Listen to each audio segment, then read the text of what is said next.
You're watching Fins and Skins Classic Adventures with host Henry Waszczuk.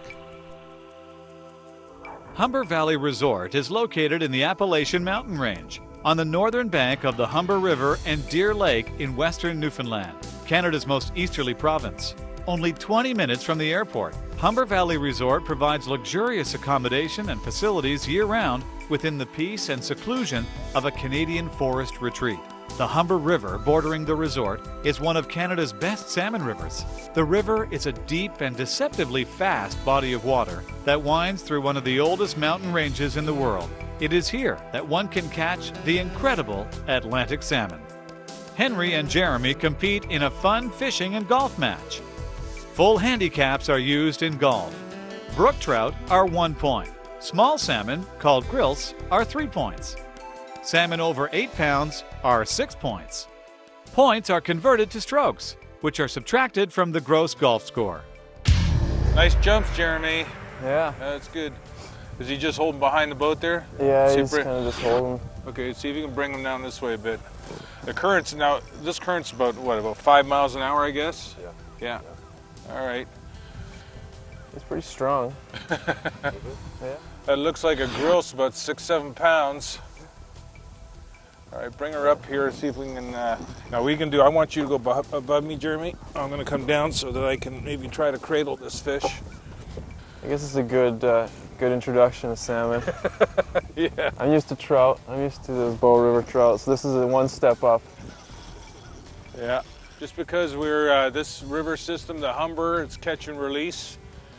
We got barbless hook too on a fly. So, you know, and they're so notorious for twists and turns and jumps, and we're gonna try to cradle it, keep it in the water, nice and lively, and then we'll let her go. All right, we got it. All right, that's my first Atlantic salmon. A lot of people will come here, you know, in the major river systems like the Humber and fish for, you know, 3-4 days and only catch one salmon. There's a beautiful Atlantic salmon. You see the fly he took? So what was your first salmon like? Well, Bigger? well, it was a little bit bigger, but I said, actually, the one I got was, it was called a Wananiche, which is landlocked. Oh, yeah? And it was a little bit bigger than that. Has to be bigger, you know, I mean, Yeah. no, there's no proof you weren't with me, but listen, this is a great I fish. believe you. If you can hold that, I'm going to let it go. Again, one more look. Dark fish, and look at this, when you put him in the water, you know, he's going to disappear. That's so beautiful. He's ready to go. Awesome. Just an awesome thing, man. Way to go, Jeremy. First fish for the salmon and everything. Thanks. That's great. Thanks. Having a good guide. It's really important. Global Star Satellite Telephones presents Hank's Tip of the Week. One of the most popular flies for Atlantic salmon is called a bomber. You can see that it's quite large, it can be even larger than that, but it's just because the way it sits on the water, it just attracts those fish to come up and hit. And let me show you, we've got a big run going here, and usually what you do is anchor up ahead, and then you just slip anchor back and make the run. Now what you don't want to do is cast to the side.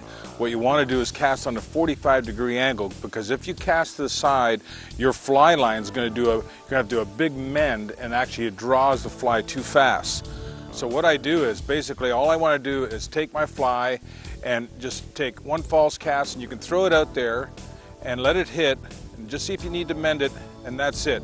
Now what you want to do is keep constant contact and slip the line out as much as you can, and that fly will straighten up. Now see, it's pulling right there. What I want to do is release so it has a dead float.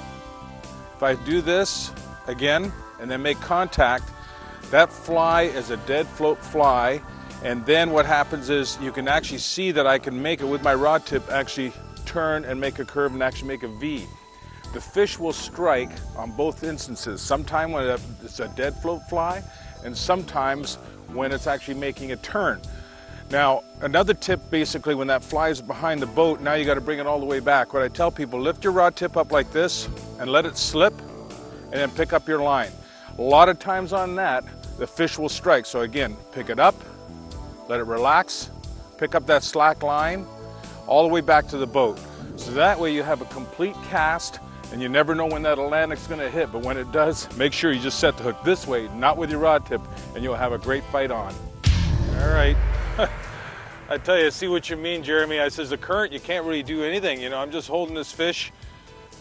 And it's just moving in the back, but this current, I don't know, what do you think, Dean? Like how many miles an hour is this current? Okay, about 5 or 6. Oh yeah. 5 or 6 miles an hour, that's pretty good. And let's see if this guy's bigger. He's just dogging it here, and you can just see the steady bend on the rod. He's like right here. It's an amazing fight. Did you see him yet, Jeremy? I caught a glimpse of them. They're so hard to see in here. The bottom is so dark. Yeah, I see him here. Okay, Dean, get ready, because I got the line up. I think I'm going to bring him up to the surface, see if he'll go backwards into the cradle. Oop, there he is. Let's see if I can get up higher. Tell you, they're just, and this is a grilse. I mean, this is a smaller fish, but still. All right, try one more time. Here we go. Let's see if I can get him up. Dean, you ready? Let's see if we can pull him up. Boy, that water's unbelievable. There he is. All right, you got him. You got the hook out there, Dean? Yes. Okay. As you can see, we're just using changing up between surface and just wet flies like that. Look at that one's all healthy in the cradle. Good, let it go. There you go. All right. Oh, thank God. I should get some points with you there, Jeremy. I was worried. I know yours is a little bigger, but I think they both count as grills, and that's... Yeah, but there's points for big fish, buddy. Exactly, that's my plan. That's why I'm out here. I've had a lot of great moments in my career, and you might think my most memorable moment would be the medal I won at the '98 Olympics in Nagano. But for me, what I would consider my most memorable moment is probably the first medal I ever won at a World Cup.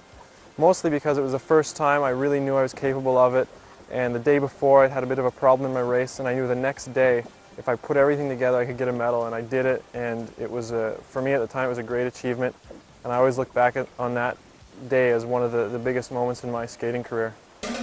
Coming up, a look at a world champion speed skater.